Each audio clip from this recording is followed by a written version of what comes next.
Bonjour à vous pour ce webinaire sur les 3 facteurs indispensables pour développer un SI Finance qui permettent de simuler et analyser efficacement vos données et gagner du temps. Donc, ce webinaire s'adresse aux directeurs financiers, contrôleurs de gestion, directeurs SI Finance, MOA et MOE Finance. Alors, peut-être rencontrez-vous ces problèmes, vos clôtures sont longues et fastidieuses, vous avez beaucoup de reporting disparates et pas d'informations globales uniformes, pour avoir des plans de compte qui sont différents d'une société à l'autre ou entre entités, donc c'est compliqué de parler le même langage. Vous ne retrouvez pas dans tous vos outils, quel outil pour quel usage. Votre budget et votre reporting sont sur Excel, donc ça veut dire que ça peut être compliqué pour garder une vision donnée figée à l'instant T, et aussi pour le partage au niveau opérationnel, notamment tout ce qu'on voit, récupération. Votre processus budgétaire est long, pas itératif, non collaboratif. Votre budget est déjà faux quand vous l'avez fini, surtout quand on est dans un contexte qui évolue rapidement. Il est difficile de faire des prévisions rapidement. Par exemple, quel est l'impact de l'inflation, d'une hausse, d'une baisse d'une matière première, ou d'une baisse ou augmentation d'un taux d'intérêt sur votre PNL ou votre balance sheet. Notre promesse dans le webinaire, vous allez découvrir à travers ce webinaire les 3 facteurs indispensables pour développer un SI Finance qui permettent de simuler efficacement vos données. Nous vous proposerons à la fin de cette présentation une surprise qui devrait vous intéresser. Je vous invite à rester jusqu'à la fin. Alors, qui suis-je? Marc Davette, je suis expert SI Finance depuis 20 ans, fondateur de la société de conseil NDC et Finexpert, conseil aux entreprises sur la mise en place de solutions financières. Donc, précédemment, j'ai été contrôleur de gestion dans différentes sociétés, notamment chez IBM, consultant chef de projet chez des éditeurs de BI et de PM, que ce soit chez Oracle ou chez Hyperion. AMOA, directeur de projet, MOA interne, et j'ai une expérience dans différents types d'activités, que ce soit les services, l'industrie, la restauration collective. Alors, à qui s'adresse ce webinaire? Au directeur financier, responsable contrôle gestion. Donc, si vous faites partie de ces catégories, nous avons une bonne nouvelle pour vous. Les éléments que nous allons vous présenter sont faits pour vous.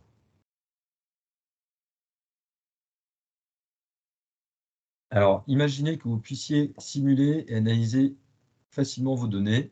Essayez de visualiser cela quelques secondes. Qu'est-ce que cela changerait pour vous?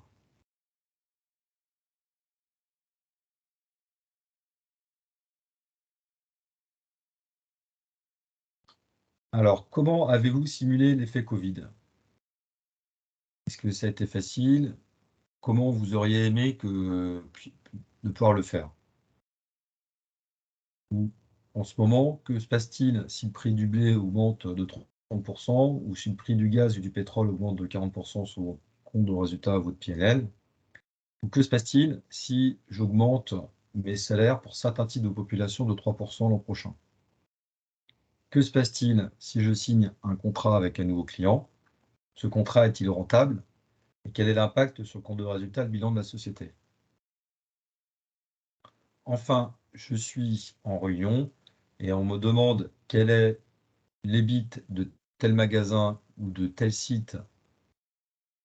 Imaginez que vous pouvez le sortir en 2 clics dans une réunion en double-cliquant sur l'organisation. Donc, c'est ce qu'on appelle une notion d'ad hoc analysis. J'imagine que cela changerait pour vous. Ce sera des gains de temps, de la sérénité, de la visibilité. Et simuler, c'est déjà préparer l'avenir.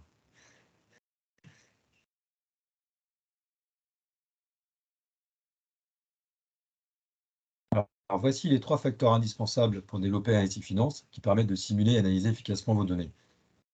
Le facteur clé numéro 1, c'est une architecture type dédiée à la finance. Alors, au premier abord, l'écosystème peut paraître compliqué et c'est tout à fait normal. Il existe beaucoup d'outils et d'éditeurs sur le marché et vous vous dites « je ne suis pas informaticien » ou « je ne comprends pas » ou « c'est trop compliqué ». Le plus important est d'identifier d'abord quel est votre besoin afin d'y associer le bon outil. Par exemple, comment gérez-vous les prévisions de trésorerie? Comment analysez-vous l'activité? Quel est le résultat avant impôt pour telle société ou tel marché, telle cible, et quelles sont vos difficultés et qu'est-ce que vous souhaiteriez idéalement?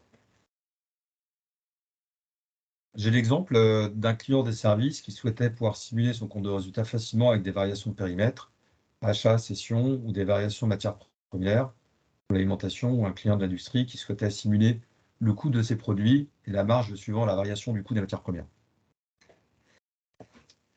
Alors, notre vision globale. Tout d'abord, vous avez une partie MDM, donc là, c'est tout ce qui est Master Data Management, où on va avoir tous les référentiels de l'entreprise, qui permettent d'avoir des référentiels communs à l'entreprise, que ce soit par exemple les produits, est-ce qu'on a des codifications qui sont identiques au niveau produit, est-ce que c'est harmonisé ou pas. Là, moi, j'ai l'exemple d'un client qui avait 50 000 produits différents, donc des produits différents d'un pays à l'autre. Donc ça peut aussi passer par une étape d'harmonisation en fait, des référentiels. Ensuite, on a une partie ERP, donc là c'est le socle du SI financier. Donc là, on va enregistrer toutes les transactions de votre entreprise. Donc là, on est sur du transactionnel et de l'enregistrement des factures notamment, et on n'est pas du tout dans l'objectif d'analyse de données. Donc on est plus sur de l'enregistrement des données. Ensuite, on va trouver des outils de consolidation. Donc là, c'est pour tout ce qui est consolidation statutaire notamment. Des outils pour vous aider à réaliser du budget, du forecast et des prévisions. Cette partie-là, consolidation, budget, forecast, prévision, on appelle ça Enterprise Performance Management ou EPM, qui vous permet de planifier, superviser et prendre des mesures pour améliorer les performances. Donc on est vraiment sur la partie amélioration et gestion de la performance. Une partie ad hoc analysis, concrètement, c'est que se passe-t-il pour telle société ou tel centre? Quel est mon revenu? Quelle est ma marge? Quel est mon résultat? C'est une analyse rapide permettant de répondre à une question rapidement à un moment donné. Et des outils de reporting qui vous permettent de sortir des tableaux de bord, des reportings pour la direction générale. Donc on est sur ces différentes briques. Et à côté, il y a des outils qui permettent, des outils plus techniques, qui permettent de stocker la donnée, notamment dans tout ce qui est data lake. Donc ETL, de faire la transformation de données, et des bots, tout ce qui est RPA, qui vous permettent d'automatiser différentes tâches qui peuvent être manuelles aujourd'hui. Donc là, sur les bots, le principe, c'est d'avoir quelque part des super macros VB, mais qui permettent d'automatiser l'intégralité des différents éléments qu'il peut avoir. Ça peut être faciliter vos clôtures comptables, ça peut être aussi gérer tout ce qui est gestion documentaire, l'enregistrement de vos factures, et que ce soit mis directement dans votre ERP, donc ça vous permet de gagner du temps. Donc là, on est sur l'automatisation de différentes tâches avec l'RPA. Là, sur les ERP, donc souvent, l'idée, c'est d'avoir un ERP commun pour avoir des plans de compte communs.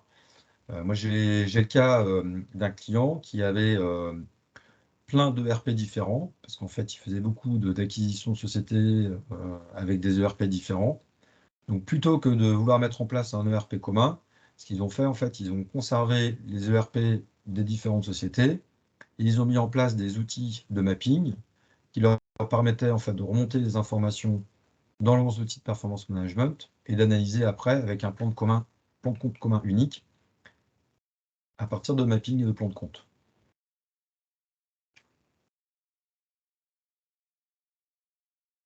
Alors, quand on regarde les différents outils, effectivement, c'est compliqué de s'y retrouver.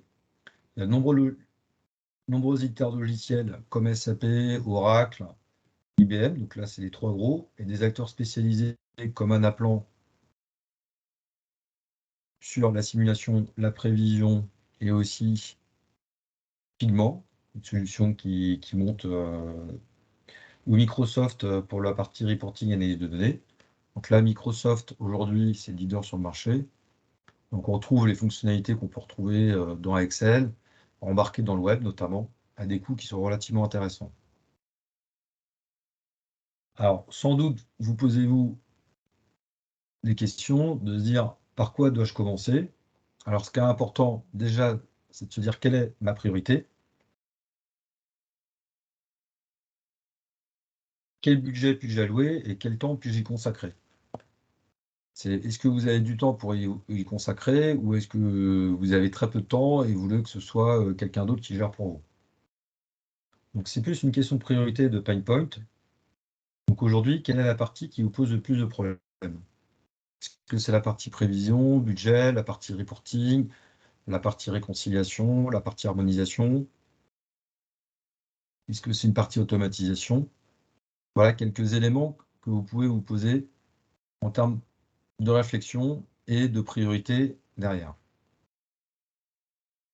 Alors, il existe deux visions sur le marché, soit une vision full ERP, c'est-à-dire qu'on prend un ERP, un éditeur de ERP comme SAP, Oracle, Cegid ou Microsoft, et on prend les différentes briques chez cet éditeur-là.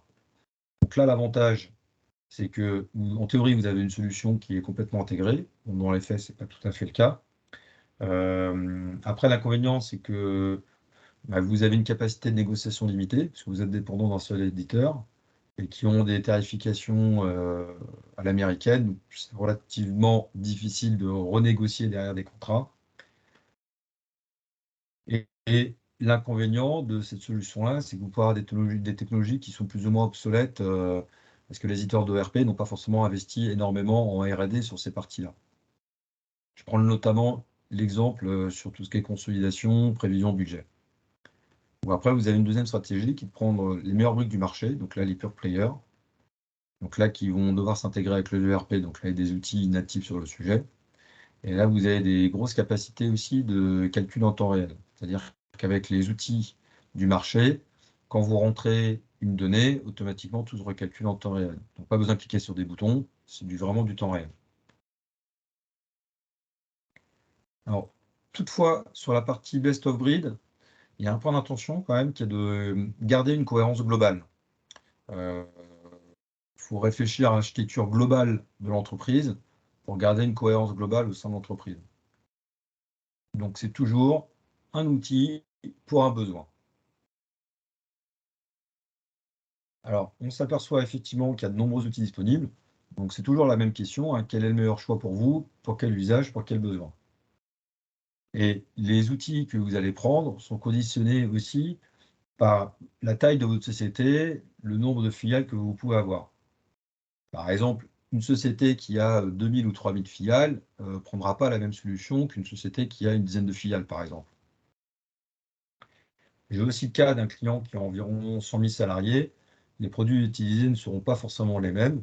Donc là, ce sera soit du SAP, du Oracle, par exemple de l'Informatica comme ETL ou du DataStage, du Anaplan, du Oracle, par rapport à une grosse PME qui pourra utiliser un ERP plus léger et des outils plus souples comme Opera Metis notamment ou JDocs. Alors, les principaux outils des reporting financiers,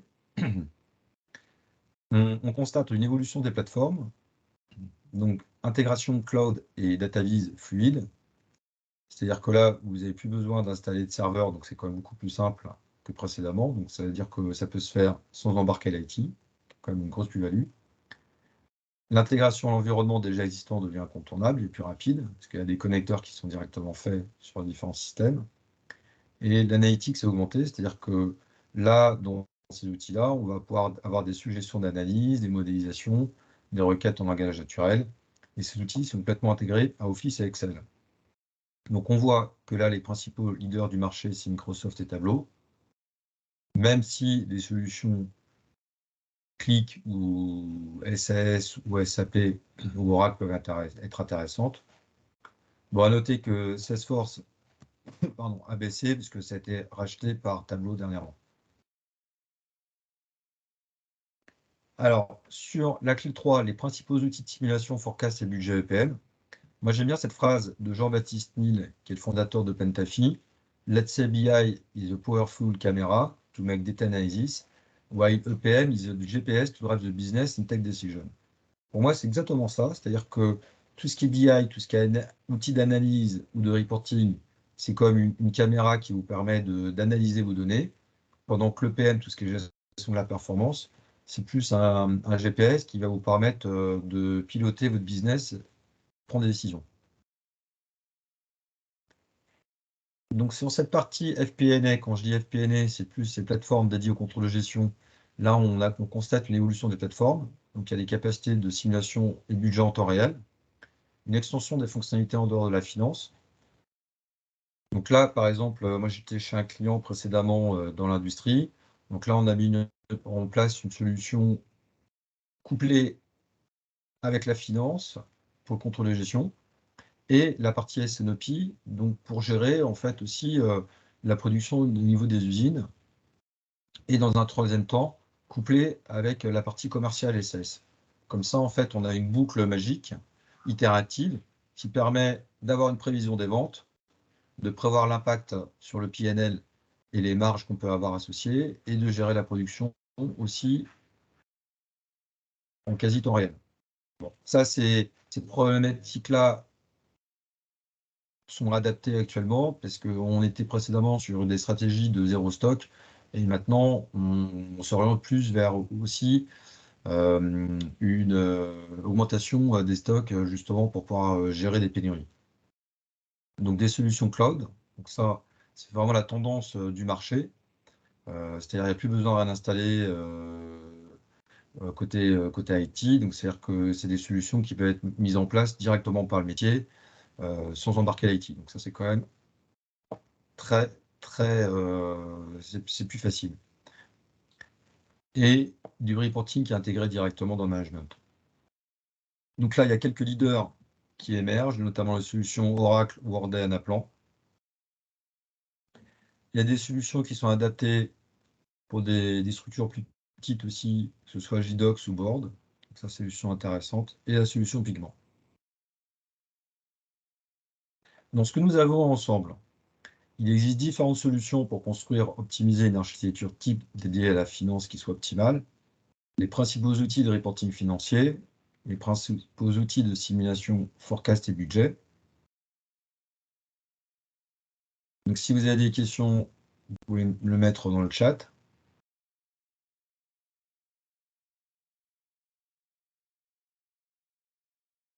Alors, il y a une opportunité pour vous pour construire, développer votre site finance de demain qui vous permet de simuler, analyser efficacement vos données et vous faire gagner du temps. C'est possible et simple à réaliser pour vous, car il est possible pour vous de choisir simplement le ou les bons outils qui correspondent à vos contraintes et vos exigences. La mise en place de ces outils est relativement simple dès lors que vous êtes bien accompagné.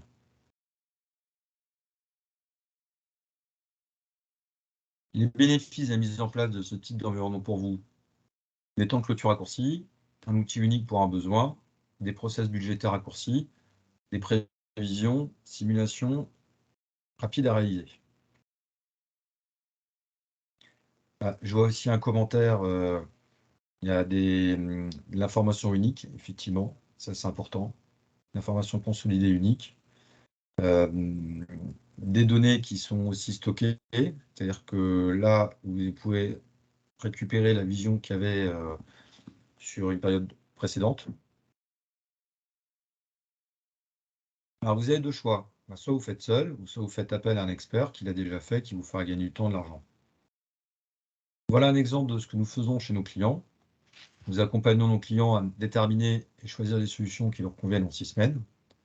Semaine 1 à 2, audit de l'existant. Semaine 3 et 4, préconisation et quick win. Et semaine 5 et 6, maquettage de solutions. Donc là, nous, on a une approche très pragmatique des choses.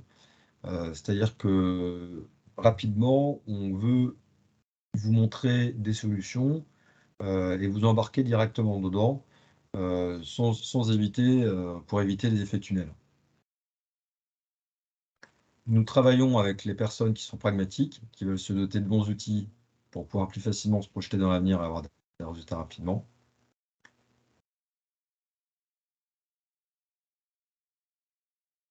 Et nous proposons de bénéficier d'une session stratégique exceptionnellement gratuite de 45 minutes pour évoquer ensemble votre situation et ce que vous pouvez faire pour construire et développer votre récit finance. Voilà ce que vous retirez de cette session: une analyse critique de votre situation, des actions concrètes pour avancer et un échange constructif agréable. Je vous dis à très bientôt, c'est maintenant, vous pourrez réserver votre session, il y a le lien Calendly qui est dans le chat du webinaire. Merci à vous en tous les cas pour ce webinaire. J'espère que vous aurez appris pas mal de choses sur comment gagner du temps, analyser et simuler plus efficacement vos données avec les bons outils. Et je vous dis à très vite.